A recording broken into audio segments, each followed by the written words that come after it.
In the summer of 1980, the Olympic flame burned in Moscow under the gaze of Lenin's portrait and the tight choreography of a one-party state. The stadiums were full, the television cameras were everywhere, and the Soviet Union presented itself as modern, peaceful, and unstoppable. Yet the story of how the USSR won the right to host the Games is not a simple tale of sports diplomacy.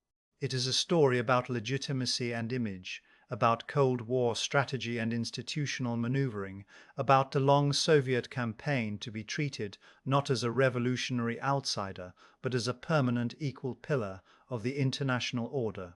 It is also a story about timing, about a moment in the 1970s when distance still seemed salvageable, when the International Olympic Committee believed it could keep politics outside the stadium, and when Moscow's leaders thought they could stage the greatest propaganda spectacle since the victory parades of 1945. The irony is that the Soviet Union's path to hosting the Olympics was built on decades of careful integration into global sport, and the Games themselves became a symbol of how fragile that integration really was. To understand why Moscow was awarded the 1980 Olympics, you have to start with what the Olympics meant to Soviet power. From the beginning, the Bolshevik leadership treated sport as a tool of state-building and ideological competition. In the 1920s, the USSR did not join the Olympic movement. It rejected what it saw as a bourgeois institution and instead promoted the Spartiads, mass sporting festivals named after Spartacus, designed to celebrate workers' culture and revolutionary internationalism. This was not just symbolism. The Soviet state aimed to forge a new kind of citizen through physical culture, discipline, and collective ritual. Sport was a way to militarize fitness, to organize youth, and to demonstrate the vitality of socialism. But as the USSR consolidated under Joseph Stalin, the leadership's view of international sport began to shift. The Soviet Union wanted recognition and influence, and the Olympics were one of the most visible stages on Earth. After World War II, the geopolitical map was redrawn, and the USSR emerged as a superpower with an empire in Eastern Europe. It also emerged with a new set of priorities: to prove that socialism could outcompete capitalism in every field, including the one field that could be quantified and broadcast in a way that ordinary people everywhere could understand: medals. In 1951, the Soviet Olympic Committee was recognized by the International Olympic Committee. In 1952, the Soviet Union entered the Summer Olympics for the first time in Helsinki. This was not a casual debut, it was a strategic deployment. The Soviet team arrived with a massive delegation and an intense focus on winning. The USSR finished second in the medal table behind the United States, a result that immediately transformed the Olympics into a Cold War battleground. From that point on, Olympic sport became a proxy war of systems, training methods, sports science, national investment, and the ability to turn state resources into human performance. The Soviet leadership understood the propaganda value of hosting. To host the Olympics was to claim not just athletic excellence, but cultural and organizational legitimacy. It meant inviting the world into your capital, controlling the camera angles, and forcing foreign journalists to report from inside your system. It meant turning the Olympics into a kind of peaceful invasion and opportunity to demonstrate stability, modernity, and international acceptance. But for years, the idea of the Olympics in Moscow was not realistic. The IOC was dominated by Western and neutral elites, and the Cold War was not a polite disagreement, it was an existential confrontation. The Berlin blockade of 1948-1949, the Korean War beginning in 1950, the Hungarian uprising crushed by Soviet tanks in 1956, and the Berlin Wall built in 1961 all reinforced the image of the USSR as a closed, coercive power. The Olympics might have been officially apolitical, but the IOC could not ignore the political reality that any games in the Soviet Union would be interpreted as a global endorsement. Still, the Soviet Union kept moving closer to the center of the Olympic system. It hosted world championships and international competitions. It invested heavily in sport infrastructure and elite training schools. It cultivated relationships within international federations and within the IOC itself. And it learned the language of Olympic diplomacy, the rhetoric of peace, friendship, youth, and international cooperation. The Soviet state could be ruthless, but it was also patient. It understood that influence in institutions is built over time through persistent participation and the steady placement of allies in key positions. By the 1960s, the USSR was not merely participating, it was shaping the Olympic narrative. The medal race between the United States and the Soviet Union became one of the defining spectacles of the Cold War. Soviet gymnasts, weightlifters, wrestlers, and track athletes became global stars. The state sports machine was built on centralized planning, talent identification, and a training culture that treated athletic success as a national duty. The Soviet Union was also part of a larger bloc. Eastern European states, East Germany, Czechoslovakia, Poland, Hungary, Bulgaria, Romania, were integrated into a Soviet-led sports ecosystem that amplified socialist visibility at the Games. Every medal won by the Eastern Bloc was a political statement, whether the athlete intended it or not. But hosting the Olympics required more than medals. It required the IOC to believe that the host city could deliver security, organization, and international access. It required the host government to guarantee visas, communications, broadcasting arrangements, and a movement of thousands of athletes and journalists. For a closed society like the USSR, that was not a small promise. The Soviet system was built on control of borders, information, and contact with foreigners. Hosting the Olympics meant opening the gates, even if only partially and temporarily. It meant accepting the Olympics meant opening the gates, even if only partially and temporality, and Western visitors on a scaled authority to the. The first serious Soviet attempt to host the Summer Olympics came with Moscow's bid for 1976. This was the first time the USSR openly pursued the Games as a host, and it did so in a world that was changing. The post-Stalin era had brought de-Stalinization under Nikita Khrushchev. The Cuban Missile Crisis in 1962 had shown how close the superpowers could come to nuclear war, and by the late 1960s and early 1970s, the world was entering a period often labeled détente, a partial thaw in US-Soviet relations. Yet détente was always fragile. The Soviet invasion of Czechoslovakia in August 1968 to crush the Prague Spring had reminded the world that Moscow would use force to hold its empire together. That invasion, carried out by Warsaw Pact troops, sent a message: reforms were acceptable only if they did not threaten Soviet control. It also shaped Western perceptions of the USSR as an occupying power. Even so, the Soviet Union continued to build its case for hosting, presenting itself as a stable, advanced society capable of staging a global festival. Moscow lost the 1976 bid. In 1970, the IOC awarded the 1976 Summer Olympics to Montreal, Canada. The reasons were not purely political. Montreal had its own appeal and offered a Western host in North America. But the result mattered. It showed that the USSR was not yet trusted with the Olympics' flagship event. For Soviet planners, the loss was not the end. It was a rehearsal. It forced Soviet sport administrators and political leaders to think in IOC terms: how votes were built, how international opinion was shaped, and how to craft a bid that could win. The 1970s were the decisive decade. The Soviet Union under Leonid Brezhnev sought stability at home and recognition abroad. Brezhnev's era, often described as a period of stagnation in economic terms, was also an era of institutional consolidation. Soviet foreign policy pursued parity with the United States in the normalization of Soviet power as a permanent feature of global politics. Arms control became part of this strategy. The Strategic Arms Limitation Talks produced the SALT I Agreement in 1972, and the Anti-Ballistic Missile Treaty was signed the same year.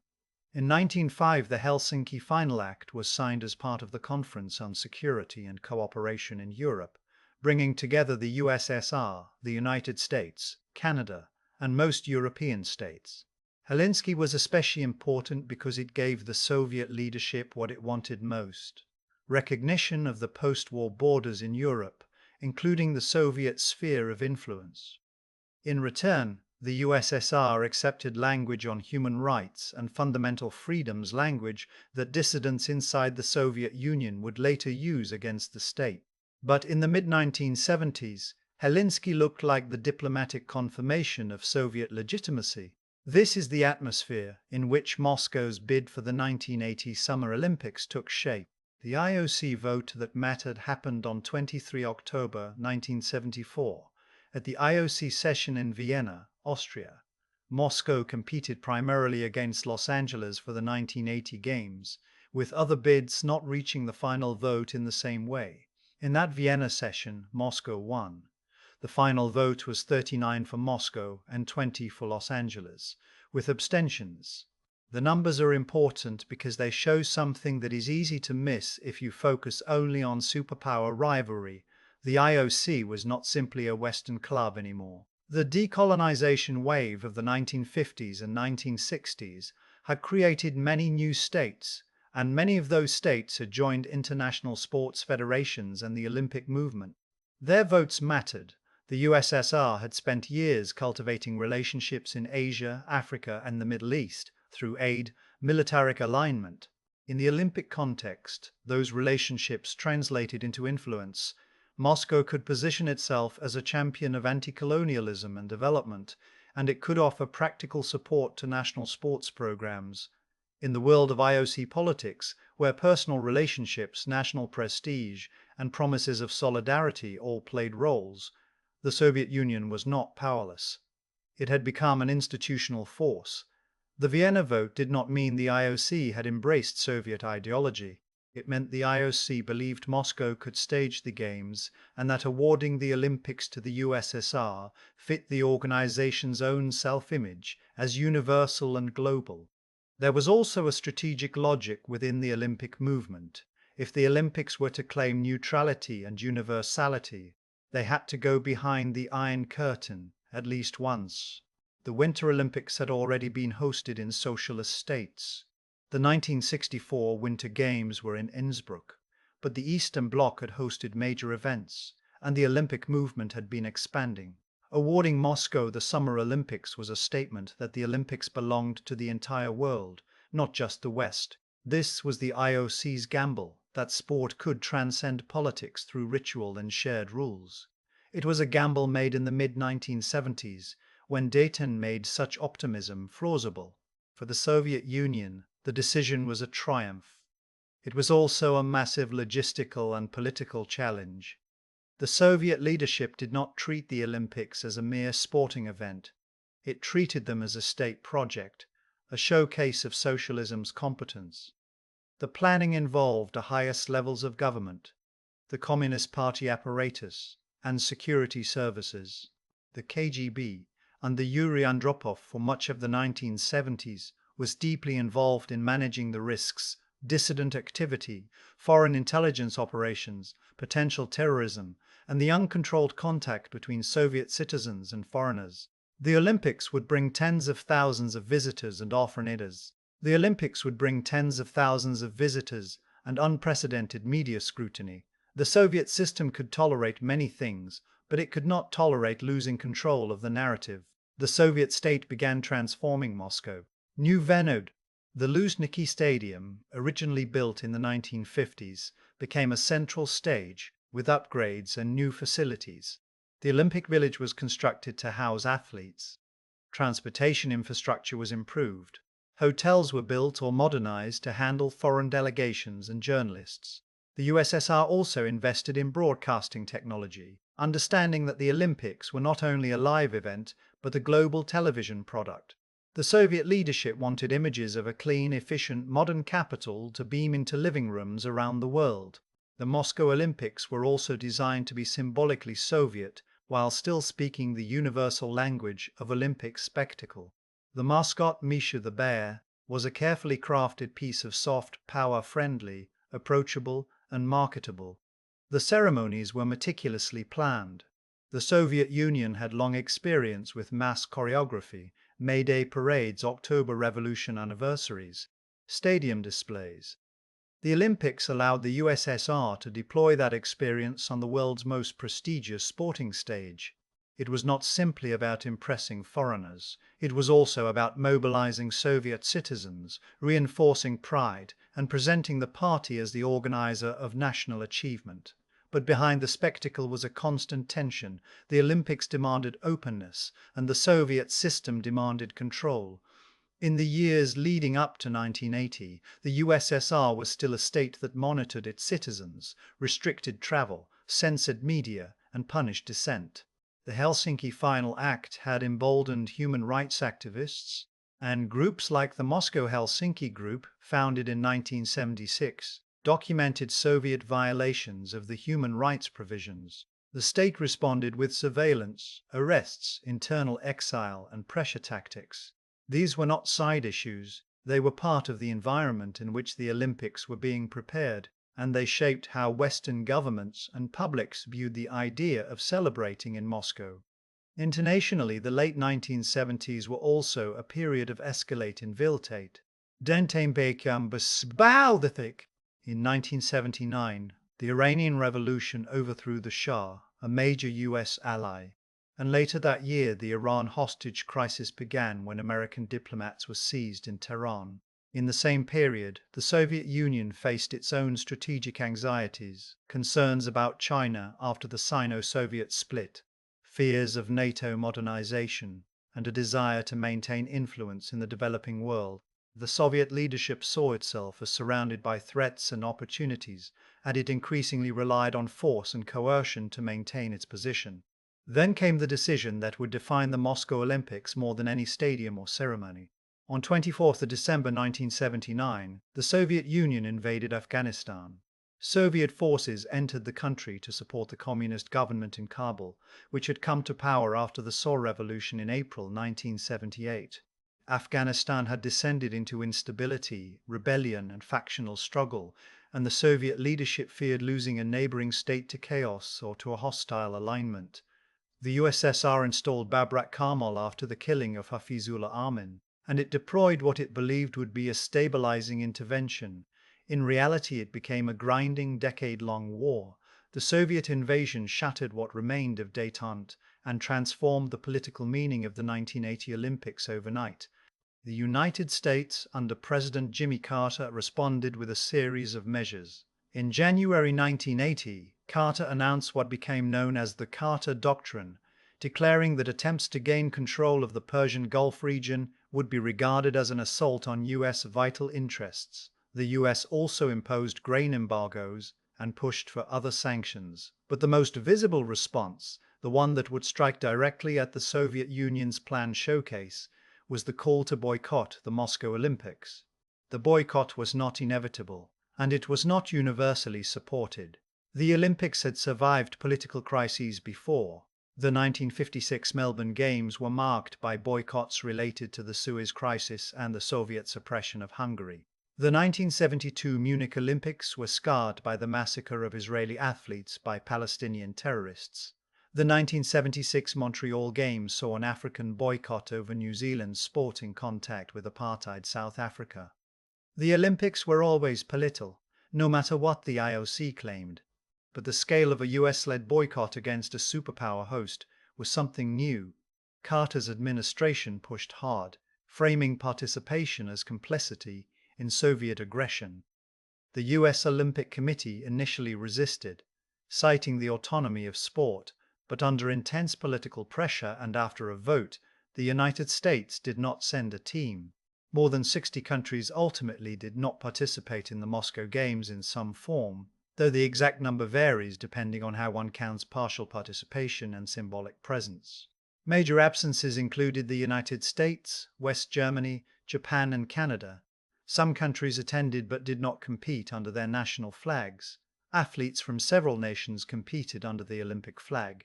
Great Britain, for example, officially supported the boycott politically, but British athletes were allowed to decide, and some participated under the Olympic flag. France and Italy attended. The result was not a total collapse of the Games, but it was a major blow to the Soviet Union's goal of universal legitimacy. The world came to Moscow, but not the whole world, and the missing flags were impossible to hide. This is where the question, how did the Soviet Union get to host the 1980 Olympic Games, becomes more than a procedural story about an IOC vote, because the deeper answer is that the USSR hosted the Olympics at the precise moment when its international strategy was turning against itself. Moscow won the Games in 1974 because the Soviet Union had spent decades building institutional legitimacy, and because the mid-1970s offered a window when the world was willing to believe in coexistence. But by the time the Olympic flame was lit in July 1980, the Soviet invasion of Afghanistan had turned the Games into a referendum on Soviet power. The same state that wanted to use the Olympics to prove its peaceful modernity was now being condemned as an occupying force. The USSR had secured the host role through diplomacy and influence, but it undermined the event's political value through military intervention. Inside the Soviet Union, the state responded the only way it knew how, with control, messaging, and mobilization. Security in Moscow was intense. Authorities worked to remove anything that could embarrass the country. The Soviet government did not want foreign visitors to see poverty, crime, or dissent. There were efforts to clean up the city, to manage who could be near tourist areas, to limit the visibility of social problems. The Soviet media portrayed the boycott as a hostile act driven by Western politics, while emphasizing the presence of participating nations and the success of the event. The Games were presented as a triumph of organization and socialist hospitality, a celebration of international friendship despite Western attempts to sabotage it. Athletically, the absence of many Western competitors changed the medal landscape. The Soviet Union topped the medal table, winning 80 gold medals and 195 total medals, while East Germany finished second with 47 gold and 126 total. These numbers were real, and many performances were genuinely elite, but the boycott created an asterisk in the public memory. The USSR achieved the medal dominance it wanted, but at the cost of diminished legitimacy. The Olympics was supposed to be the stage where the USSR proved itself to the entire world. Instead, the world saw a divided Olympic movement and an event shadowed by war. The consequences did not end in 1980. The boycott set a precedent for retaliation. In 1984, the Soviet Union and most of the Eastern Bloc boycotted the Los Angeles Olympics, citing security concerns and alleged anti-Soviet hysteria. Romania notably attended, breaking ranks with Moscow and earning international goodwill. The tit-for-tat boycotts of 1980 and 1984 damaged the Olympic ideal and demonstrated that the Games were deeply entangled with geopolitics. The IOC's dream of neutrality looked increasingly naive. For athletes, it was devastating. Careers are short, and Olympic windows close quickly. For states, it was another arena where Cold War logic overpowered international cooperation. Yet even as the Moscow Olympics played out under boycott conditions, the Soviet Union still achieved something important. It proved it could host a massive global event with technical competence. The infrastructure built for 1980 remained part of Moscow's urban fabric. The Soviet state demonstrated organizational capacity, and the Games became a reference point for later Russian mega-events, including the 2014 Winter Olympics in Sochi and the 2018 FIFA World Cup. In that sense, 1980 was not just a Soviet spectacle. It was a template for how states use sport to project power and legitimacy. But the deeper historical irony is that the Moscow Olympics took place at the edge of a turning point the Soviet leadership did not fully understand. The Afghan war would become a bleeding wound, costing thousands of Soviet lives and draining resources. Estimates of Soviet military deaths in Afghanistan commonly cite around 15,000 killed, with many more wounded, over the course of the conflict from 1979 to 1989. The war fueled cynicism and grief at home, and it contributed to the sense that the Soviet system was stuck in a cycle of coercion without progress. Internationally, the invasion hardened Western attitudes and accelerated the remilitarization of Cold War competition. The early 1980s saw rising tensions, NATO's deployment debates, and a renewed arms race. The Soviet Union had hoped the Olympics would symbolize its permanence and success. Instead, the era that followed would expose its vulnerabilities. The question of how the USSR got the Games is also a question about how international institutions make decisions. The IOC in the 1970s was expanding its global reach, and it wanted to demonstrate that the Olympics belonged to all continents and systems. Awarding Moscow was consistent with that institutional ambition. But the IOC also underestimated how quickly geopolitical conditions could change and how limited its own power was when states decided to weaponize participation. The Olympics could not float above politics because the Olympics depended on states for security, for funding, for athletes, for broadcasting rights, for the very permission to operate. Moscow 1980 proved that the IOC could award a Games, but it could not guarantee what that Games would mean. In the Soviet case, the bid was won through a combination of long-term integration into world sport, careful cultivation of influence, and the mid-1970s diplomatic climate that made a Soviet-hosted Olympics seem like a reasonable step toward a truly global Olympic movement. Moscow's victory in Vienna in 1974 was the payoff for decades of Soviet participation and strategic patience. But hosting is not just about winning a vote. Hosting is about the story you tell the world, and in 1980 the Soviet Union's story collided with the reality of Afghanistan, human rights repression, and Cold War confrontation. When the closing ceremony ended and Misha the Bear became one of the most enduring images of the event, the Soviet Union had achieved a spectacle, but not the redemption it sought. The Olympics did not erase the perception of Soviet coercion. They intensified détente. They unfolded during its collapse. They did not cement détente. They unfold during its collapse. And they did not secure the USSR's image as a peaceful superpower. They became a reminder that even the most carefully planned propaganda event can be hijacked by the consequences of a single strategic decision. The modern takeaway is uncomfortable but clear. The Moscow Olympics show that global sports events are never just celebrations, they are battlegrounds for legitimacy, narratives, and power. The Soviet Union got to host the 1980 Games because it spent decades building institutional credibility and because the world briefly believed in the possibility of sporting universality across ideological lines. But the USSR also proved that legitimacy is not something you can build in stadiums if your foreign policy is written in tanks. In the end, Moscow 1980 stands as a case study in how states use sport to project stability and how quickly that projection collapses when history refuses to cooperate.